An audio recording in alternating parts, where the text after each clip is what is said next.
Good morning students. Class 7th। आज आपका Hindi first का पहला चैप्टर, ठीक है। हिंदी फर्स्ट का सबसे जो फर्स्ट चैप्टर है वो मैं आपको पढ़ाऊंगी। तो आपका फर्स्ट चैप्टर है भारत माता। ओके, भारत माता, ठीक है। भारत माता ये आपकी कविता है, ठीक है। ये देखिए,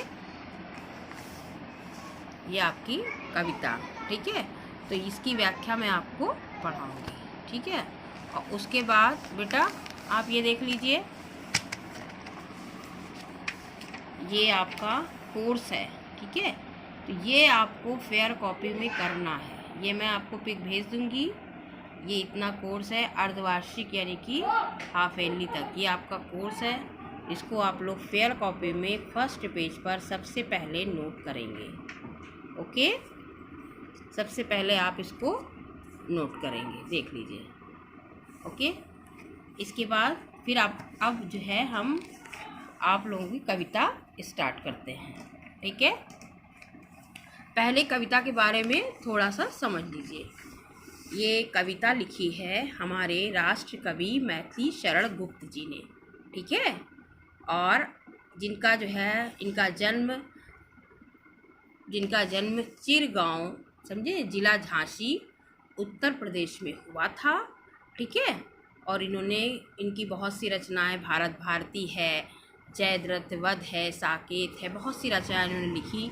और ये देश जो है, देश प्रेम के बारे में, देश के बारे में बहुत कुछ लिखते थे, ठीक है।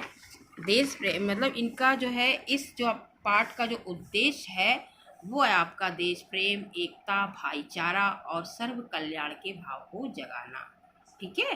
तो इतना समझ गए। तो अब जो है हम आप लोगों की ये कविता स्टार्ट करते हैं। इसको ध्यान से समझिएगा, तभी आपके समझ में आएगी। इसको देखिए, ठीक है।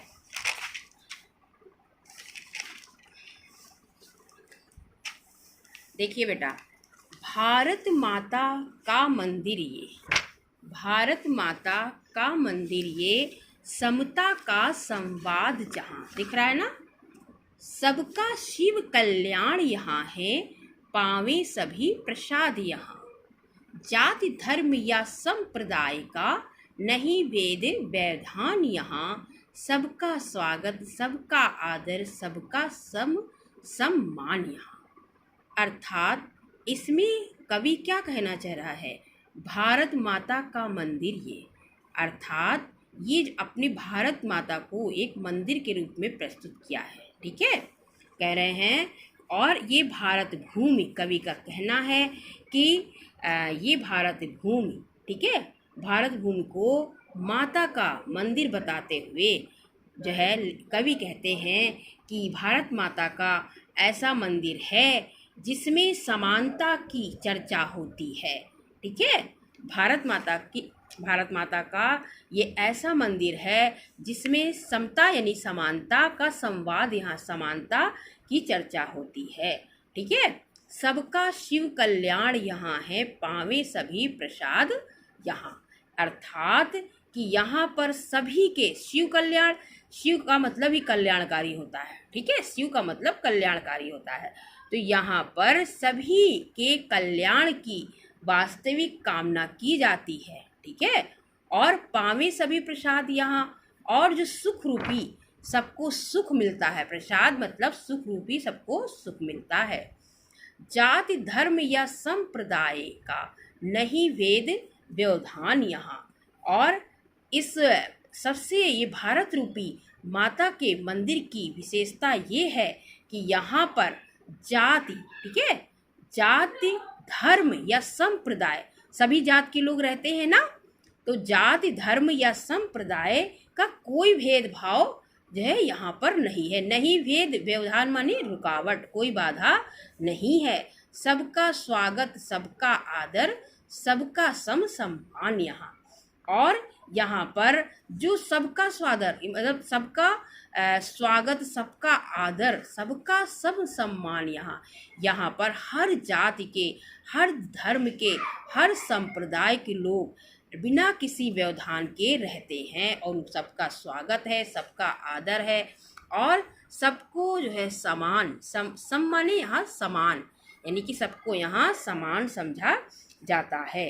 कहने का तात्पर्य बेटा ये है कि चाहे ध्यान दीजिए, चाहे कोई भी देश हो, सभी अपने अलग अलग, ठीक है, अलग अलग धर्म या संप्रदाय या अलग उनके सिद्धांत हो, ठीक है, सिद्धांत हो, मगर फिर भी वो सब जो हैं संप्रदाय अलग अलग सिद्धांत या अलग पवित्र स्थल होते हैं उनके, है ना, तो वो मगर फिर भी हम सब जो हमारा जो देश है ऐसा जो है, हमारा देश ऐसा पवित्र तीर्थ स्थल है जहाँ निवास करने वाले प्रत्येक प्राणी, यानी समझे, सभी धर्मों को मानने वाले और तथा सबको समभाव से समझने, जो समझ हमारा देश जो है सबको समभाव से समझने वाला है, ठीक है। और वसुधैव अर्थात अंत में हम यही कह सकते हैं कि वसुधैव कुटुंबकम इसकी भावना है कि अर्थात संपूर्ण पृथ्वी हमारा परिवार है, संपूर्ण विश्व ही हमारा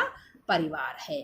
तो ये आपका, इसको आप ध्यान से समझेंगे तभी समझ में आएगा, ठीक है। मैं इसकी जो है आपको पिक भेज दूंगी व्याख्या की, जो आपको कॉपी में करना होगा। ये आपका पहला स्टेंजा हो गया, ठीक है। अब देखिए दूसरा, समझ गए इतना।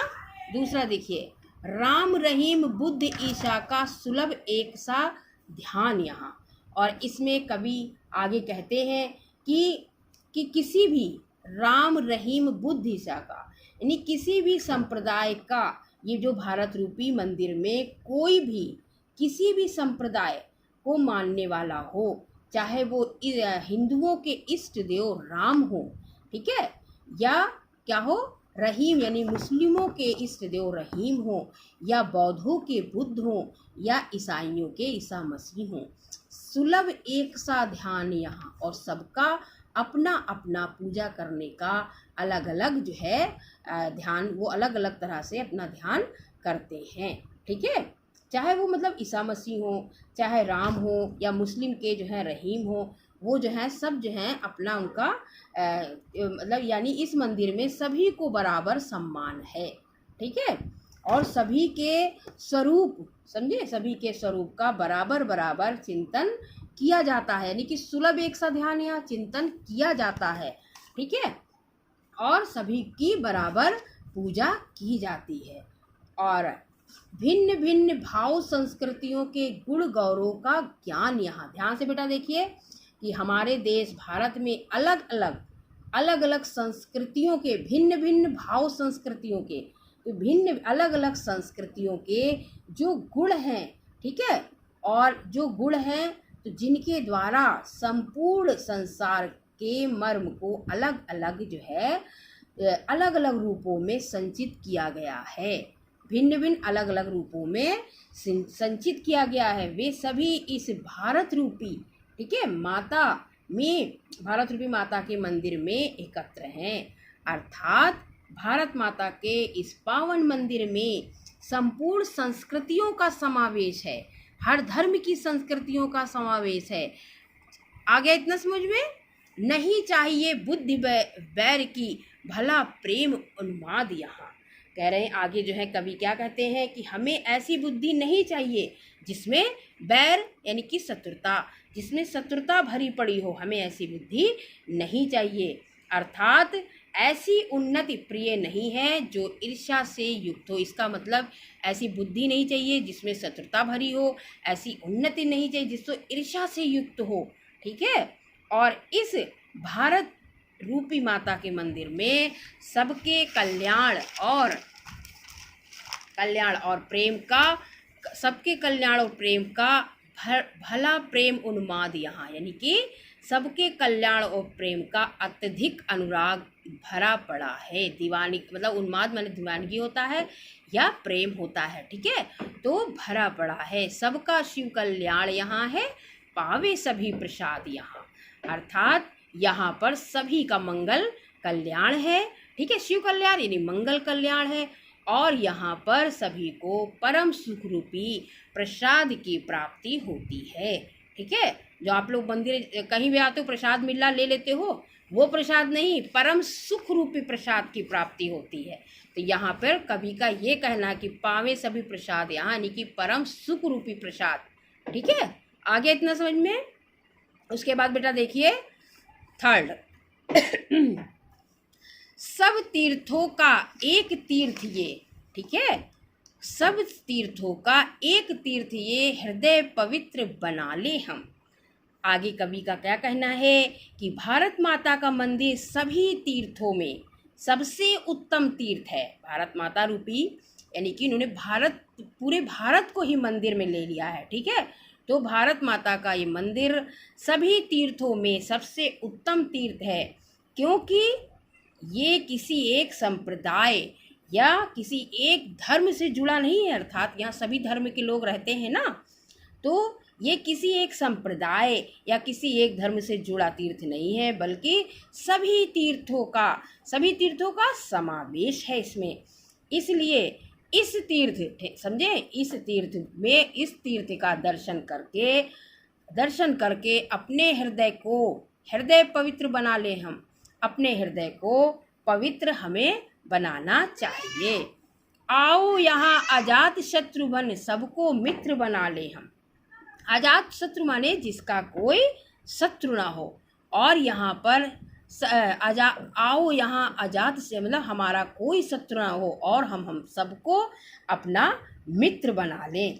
कहते ना, मतलब जो है यहाँ पर मतलब कोई किसी का, इस भारत भूमि पर कोई किसी का शत्रु नहीं है, इसलिए यहाँ पर हम बसकर सबको अपना मित्र बना लें। ठीक है, ध्यान देना, रेखाएं प्रस्तुत हैं अपने मन के चित्र बना ले हम। ठीक है, यहाँ पर देखिए कहने का मतलब है कि यहाँ पर रेखाओं के रूप में रेखाएं प्रस्तुत हैं। अब रेखा थोड़ी जो एक लाइन खींच दी, यहाँ पर रेखाओं के रूप में कल्याणकारी व मंगलकारी कामनाओं अर्थात इच्छाओं, ठीक है, कामनाओं अर्थात इच्छाओं के चित्रों को अपने मन के चित्र बना ले हम, यानी कि इच्छाओं के चित्रों को उभार कर उनको साकार रूप में देकर अपने मन के भावों को हम पूर्ण कर लें। यहाँ पे रेखाओं से लिया गया है कि कल्याणकारी व मंगलकारी आपकी जो कामनाएं हैं, अंदर की आपकी जो इच्छा शक्ति है, जो कामनाएं हैं, उनको आप और भी अच्छे से उभार कर और अपने मन के चित्र बना लें। ठीक है, 100 आदर्शों को लेकर एक चरित्र बना ले हम। 100 आदर्शों को लेकर कहने का तात्पर्य है कि अधिक से अधिक 100 आदर्शों को लेकर अधिक से अधिक गुणों को लेकर एक उत्तम चरित्र अपना बना ले। अधिक से अधिक गुणों को यानी कि सद्गुणों को ग्रहण करके हम एक उत्तम चरित्र बना लें। ठीक है, इतना आया आपके, ये इतना हो गया। बेटा ध्यान से समझते रहिए, तभी समझ में आएगा। ठीक है, और पूरा वीडियो पूरा देखेंगे तभी आपको ये व्याख्या समझ में आएगी। हम आपको पिक्स दे देंगे, आप नोट कर लेंगे, उससे नहीं आती जब तक आप ध्यान से।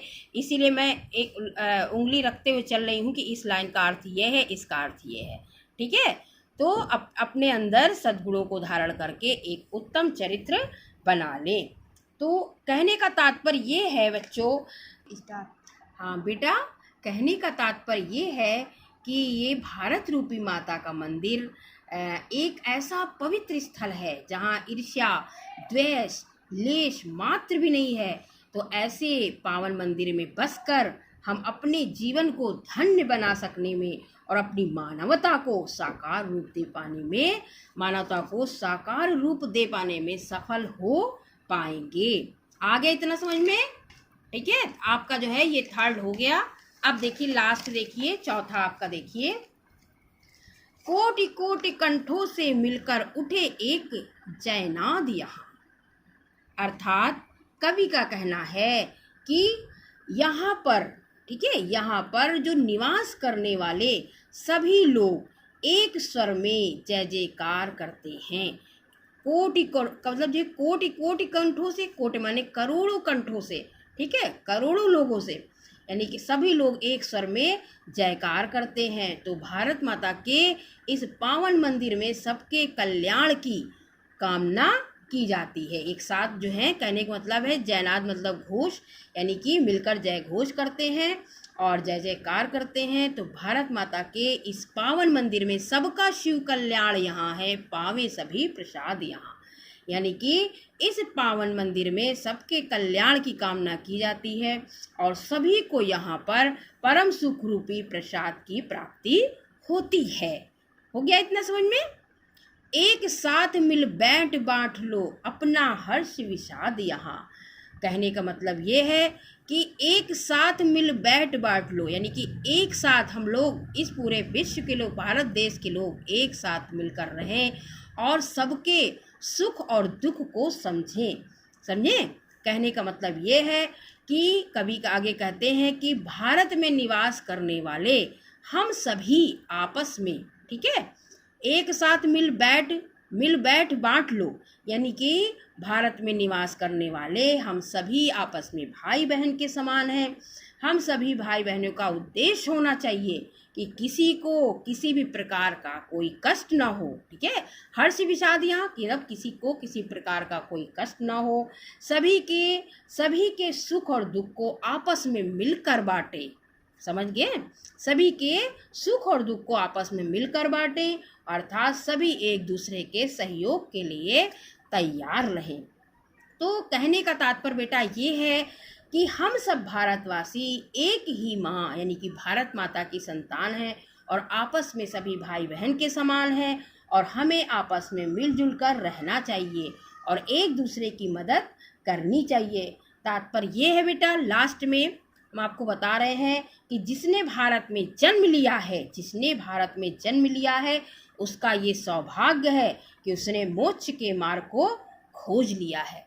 ठीक है, तो आपका जो है ये व्याख्या आपकी कंप्लीट होती है और मैं आप लोग को ये बता रही हूँ। सबसे पहले जो हमने आपको पहले दिखाया था पिक, वो आप कोर्स लिखिएगा, उसके बाद आप वर्ड मीनिंग लिखेंगे, फिर आप व्याख्या लिखेंगे। ठीक है, बाकी जो आपका अभ्यास कार्य है वो मैं आपको मतलब जो है नेक्स्ट टर्न पे कराऊंगी। तो इतना आपको समझ में आ गया। आप ध्यान से वीडियो पूरा देखेंगे तभी आपको समझ में आएगा। ठीक है बेटा, और लास्ट में मैं इस कविता के माध्यम से इतना कहना चाहती हूँ, ध्यान से सुनिएगा। कपट क्रोध छल लोभ से रहित प्रेम व्यवहार, कपट क्रोध छल लोभ से रहित प्रेम व्यवहार, सबसे मिलजुल कर रहो सकल विश्व परिवार। अर्थात हमारे अंदर कपट, क्रोध, छल, है ना, लालच, इन सब से रहित हमारा जो व्यवहार होना चाहिए और इस पूरे समस्त विश्व को अपना परिवार मान लेना चाहिए। अगर सब लोग ऐसा मान लें तो हमारा भारत देश बहुत ही महान और ऊंचा कहलाएगा और आपके अंदर उत्तम सद्गुणों का विकास होता जाएगा। तो आज का मैं अपना टॉपिक यहीं पे समाप्त करती हूँ। ओके बेटा, बाय बाय।